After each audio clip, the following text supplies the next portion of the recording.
Le passage de la vague n'a laissé que des ruines. Difficile d'imaginer ici l'un des ports les plus animés de la côte nord-est du Japon. Avant le tsunami, une centaine de bateaux mouillaient en permanence dans ce bassin. Le marché fourmillait d'activités, 2000 tonnes de poissons sortaient chaque année des usines de Taro. Ce village de pêcheurs, situé 650 km au nord de Tokyo, a été l'un des plus meurtris par le tsunami. Yoshinari Shimizu est l'un des 700 pêcheurs de Taro. Depuis le raz-de-marée, il n'avait pas revu le port. Une épreuve trop douloureuse.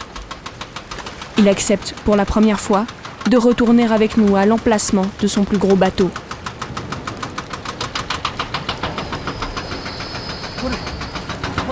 C'était l'amarre qui le retenait. Au bout de cette amarre, le 4 tonnes avec lequel il pêchait le saumon depuis 23 ans. La vague l'a emporté, comme une simple bouée. Je n'avais pas encore vu les dégâts. Et ça me décourage.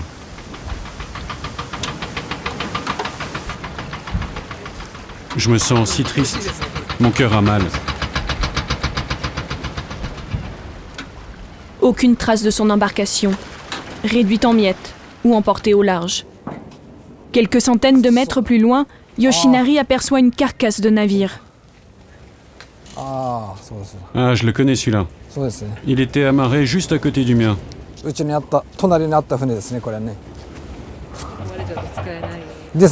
est bon pour la casse. La flotte de Taro a été décimée. Des 960 embarcations que comptait le village, le tsunami n'en a épargné que 40. Yoshinari et ses proches ont perdu leurs 8 bateaux. Je suis content de ne pas voir le mien. Ça m'aurait rendu très triste. Voir un bateau mort, c'est le pire pour un pêcheur. Je ne vais pas le chercher. C'est trop dur à vivre. 3 mois après la catastrophe, Yoshinari est seul ce jour-là sur le port. Le lieu est désert. Le marché aux poissons est la seule structure encore debout. Je travaillais de ce côté-là. Le tsunami était énorme, monstrueux. Personne n'aurait pu imaginer ça. Moi, je n'en avais jamais vécu. Mais même les anciens disent qu'il a été beaucoup plus loin que ce qu'ils pensaient.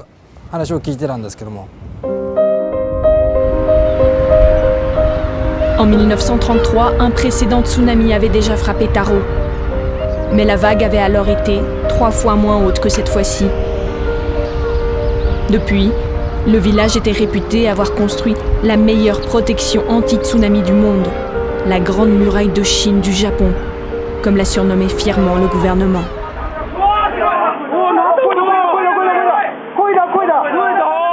La vague n'a fait qu'une bouchée de ces digues prétendument protectrices.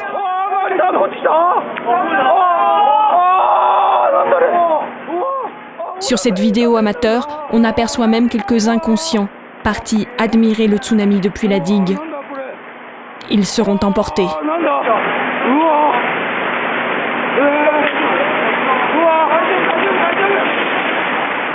En quelques minutes, 1600 maisons, un tiers de ce village de pêcheurs, est anéanti.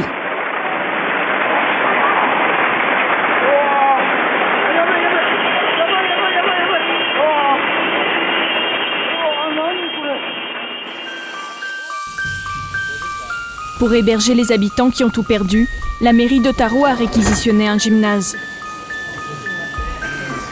Un espace divisé par des cloisons en carton, afin de reconstruire un semblant d'intimité. Après plusieurs mois de vie en commun, le centre ressemble à une ville en miniature, où même la police patrouille.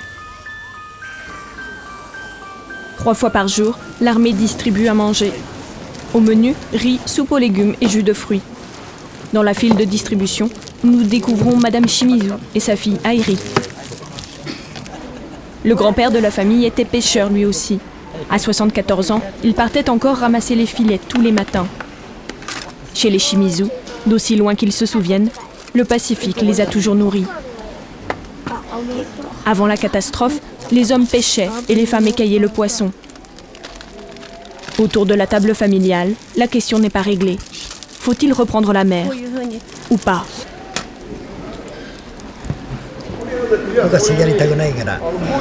Moi, je veux retourner pêcher. J'ai un permis, j'ai envie de l'utiliser. Mais pour mon fils, je ne suis pas sûr. Il doute. Je ne sais pas encore ce que je vais faire. Ça va coûter très cher de tout reconstruire. Avec une famille à charge, je pense que je vais avoir besoin d'un travail à côté, en tout cas au début, et reconstruire peu à peu.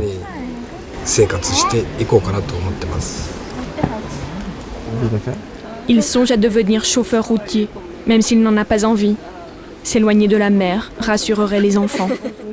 Désormais, Airi l'adolescente veut devenir fonctionnaire. Un métier sans risque et loin de l'océan, dit-elle. Ici, avec ma famille, je n'ai pas peur. Mais si je m'approche de l'eau, je panique. Je pense à tout ce qui pourrait arriver.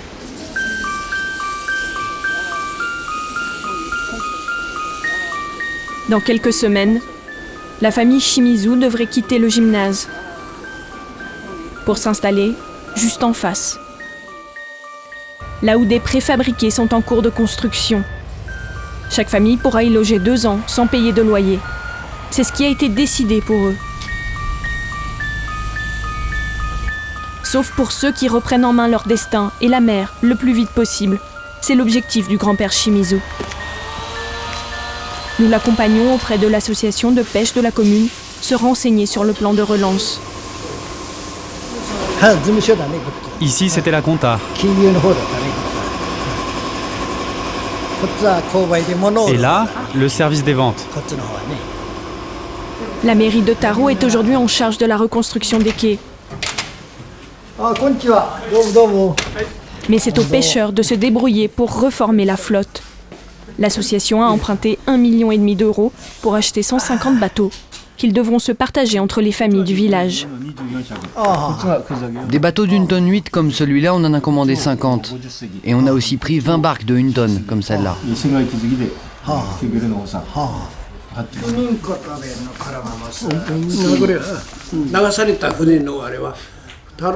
Sur nos 960 bateaux, les 2 tiers étaient assurés. L'argent que vont toucher les propriétaires ne sera pas suffisant pour acheter un bateau neuf. Mais au moins, ça va les aider. Pour les 200 qui n'étaient pas assurés, il n'y a rien. Selon leurs estimations, relancer l'industrie aquacole à Taro coûtera près de 6 millions d'euros. Une somme que l'association ne peut espérer lever. Les responsables comptent sur un éventuel plan d'aide du gouvernement pour l'ensemble du secteur de la pêche. La principale industrie à Taro, ce sont les produits de la mer. Si on ne peut pas pêcher, c'est la mort assurée du village. J'aime la mer. Moi, je ne pourrais rien faire d'autre que pêcher, jusqu'à ma mort. Malgré leur détermination, il leur faudra des mois pour reprendre le large. Le long du littoral, le tsunami a détruit 19 000 bateaux et les usines de construction n'arrivent pas à suivre.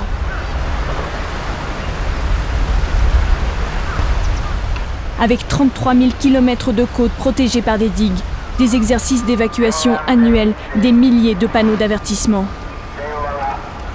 Le pays qui compte le plus de tremblements de terre et de tsunamis au monde se croyait prêt. Pourtant, les digues se sont révélées aussi insignifiantes qu'une ligne Maginot. Même celles de Taro, 10 mètres de haut, plus de 2 km de long, n'auront pas pu empêcher les maisons, les toits bleus et blancs sur cette photo aérienne prise avant la catastrophe, d'être rayés de la carte par le tsunami. Pourquoi ? C'est la question à laquelle veut répondre l'équipe du professeur Sakai. Ces ingénieurs parcourent les zones dévastées depuis 3 mois. De part et d'autre de la digue de Taro, les maisons ont laissé place à des terrains vagues.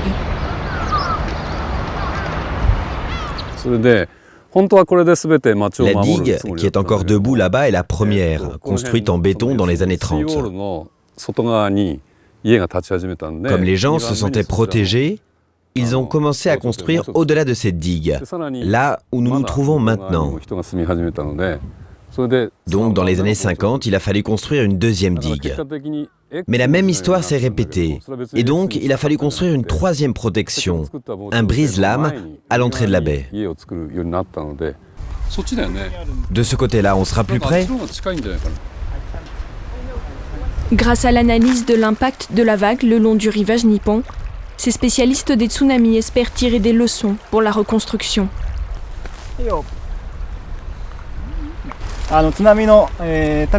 Je mesure la hauteur du tsunami afin de calculer sa puissance.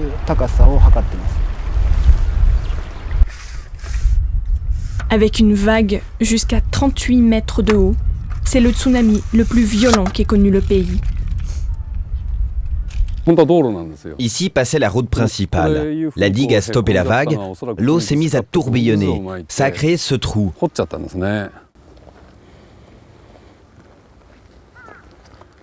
C'est impressionnant. L'eau a très vite pénétré dans la baie.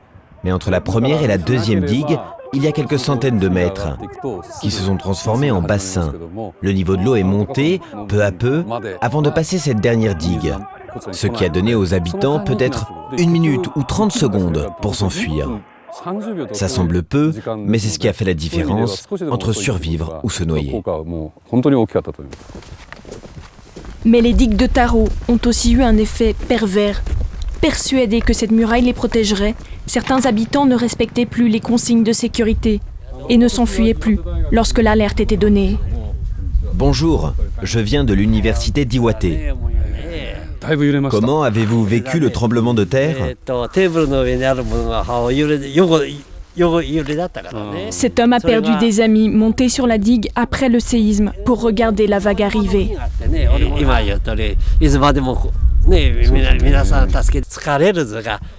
On a souvent des tremblements de terre. Du coup, c'est vrai, on les prend à la légère. Moi, quand il y avait une alerte au tsunami, en général, je ne m'enfuyais pas. Comment mieux protéger la population? Avant de présenter dans quelques jours un projet anti-tsunami aux autorités, le professeur veut encore se rendre dans une autre ville, à 80 km de Taro. À Kuji, il y a eu autant de dégâts qu'ailleurs, mais un chiffre a retenu l'attention de l'ingénieur. Ici, seulement 6 décès à déplorer. Là, devant, l'eau a tout détruit. Pour analyser les photos satellites et les images de l'arrivée de la vague, il a rendez-vous à la mairie de Kuji. Cette zone a été touchée. Et celle-là aussi. Ici, lorsque l'alerte a sonné, les villageois se sont précipités vers les hauteurs. Et les pêcheurs, eux, ont foncé vers leur bateau.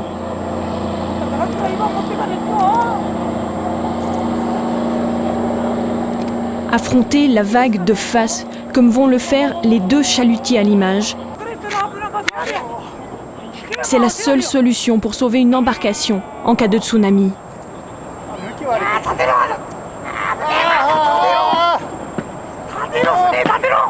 Malgré la puissance des flots, ils s'en sortiront indemnes.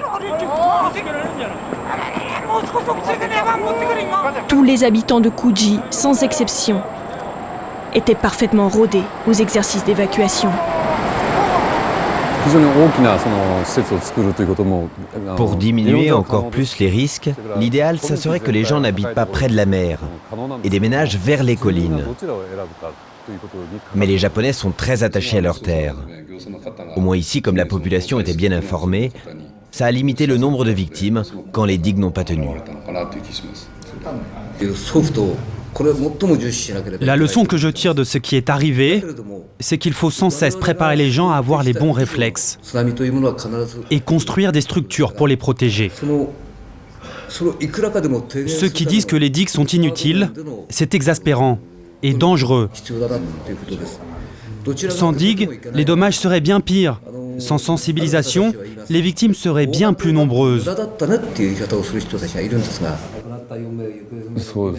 Il n'y aura jamais de mur assez haut pour arrêter tous les tsunamis. Kuji, avec sa politique de sensibilisation au risque, pourrait devenir le modèle de la reconstruction japonaise. Comment reconstruire, réparer, réembarquer ? Cette côte montagneuse, entrecoupée de criques, était l'une des principales régions aquacoles du pays. À eux seuls, ces centaines de petits ports, aujourd'hui en miettes, fournissaient 1,5 million de tonnes de poissons, coquillages et algues, soit le double de la production française. À 50 km au sud de Taro, le port d'Omoe, où les pêcheurs organisent déjà la réparation des bateaux qui n'ont pas été déchiquetés par le tsunami. Plus à gauche. Le pêcheur Takashi Yamashita coordonne le redémarrage de l'activité. Ici était cultivée une variété d'algues essentielles à la cuisine nippone, les algues wakame. Celles d'Omoe étaient réputées les meilleures du pays. Les 1600 villageois vivaient de cette pêche. Avec la destruction des plants et la disparition de la quasi-totalité de la flotte, la communauté est à genoux. C'est le plus gros bateau. Des bateaux, on n'en a que 5 ou 6 de réparables. Et celui-ci est le plus important. Il n'est pas trop abîmé, il devrait pouvoir naviguer à nouveau. Après 1 mois et demi de chômage technique et aucune aide des autorités, Takashi Yamashita a décidé que les pêcheurs devaient se prendre en main seuls. Notre priorité, c'est de restaurer les bateaux et de recommencer à pêcher, même si le port n'est pas encore réparé. Est-ce que les autorités vont nous aider ? Est-ce que nous allons devoir tout financer ? On ne sait pas. On n'a reçu aucune information.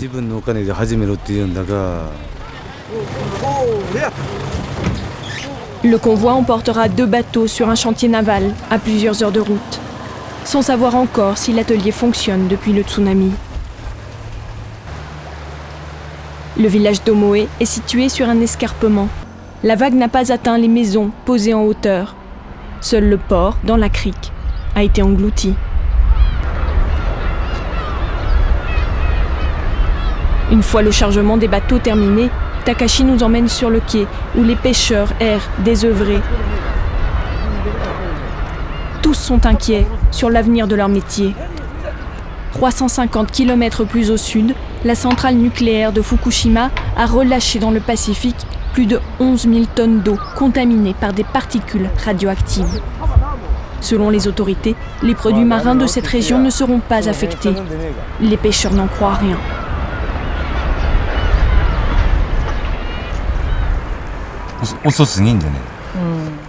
Sur cette affaire, le gouvernement nous informe trop tard. Comme on est éloigné, on va être moins affecté. Si tout va bien, on peut espérer atteindre le même niveau de récolte dans les 2 ou 3 années qui viennent. Mais autour de Fukushima, à cause de la catastrophe nucléaire, c'est sûr, ça va leur prendre au moins 10 ans avant de pouvoir à nouveau partir en mer. Ils donnent des nouvelles rassurantes à la télévision pour ne pas nous effrayer. Mais nous, on sait qu'on va être affectés. Ici, on pêche des poissons qui viennent de Fukushima. Si les bancs circulent, le courant circule. Les pêcheurs d'Omoe sont d'autant plus vulnérables que selon les études scientifiques, les algues qu'ils cultivent captent la radioactivité 30 fois plus que le poisson. Afin de remotiver les hommes, l'association de pêcheurs organise une réunion cet après-midi. C'est la première depuis le tsunami. Une centaine d'hommes s'est déplacée. L'ambiance est tendue. Nous faisons face à une situation inédite. Et nous devons trouver une manière pour nous en sortir ensemble. Pas un mot pendant la rencontre des fuites radioactives. Nous interrogeons les responsables après le départ des hommes. Leur mot d'ordre, pas de panique, tant que les officiels à Tokyo disent que tout va bien. Oui, on est inquiet à propos des fuites de Fukushima. Si cela s'aggrave, nous les pêcheurs, on ne pourra plus faire notre métier et nourrir les nôtres. La nature souffre et nous dépendons d'elle. C'est une crise grave pour notre profession.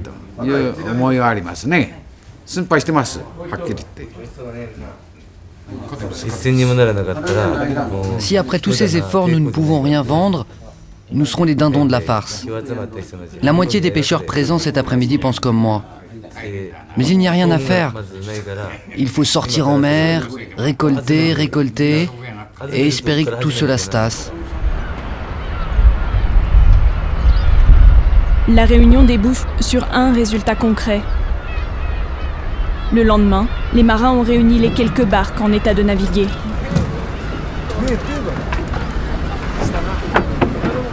Leur mission, vérifier si le tsunami qui a détruit leur culture a épargné les algues sauvages.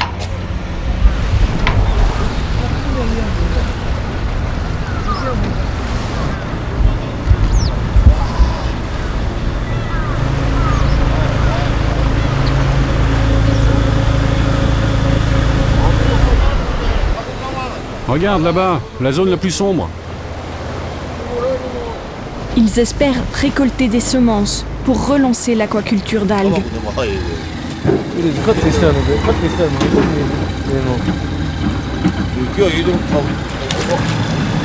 À l'aide d'une loupe sous-marine, Takashi scrute le fond de l'océan.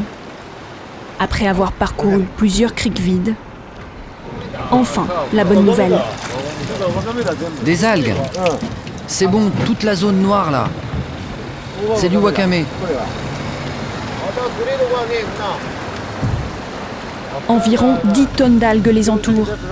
De quoi monter un business plan en quelques minutes.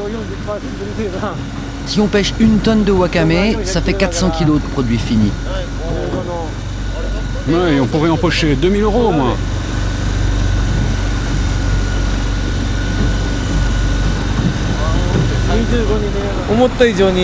Les algues existent et en bien plus grande quantité que ce que j'imaginais. Je pense que dans 2 ou 3 semaines, on va pouvoir les récolter et reprendre les ventes.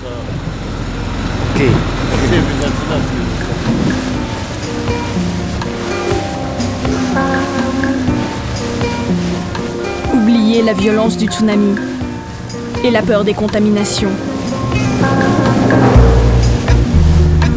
En quelques minutes, la mer a offert à ces hommes le cadeau dont ils avaient le plus besoin. L'espoir.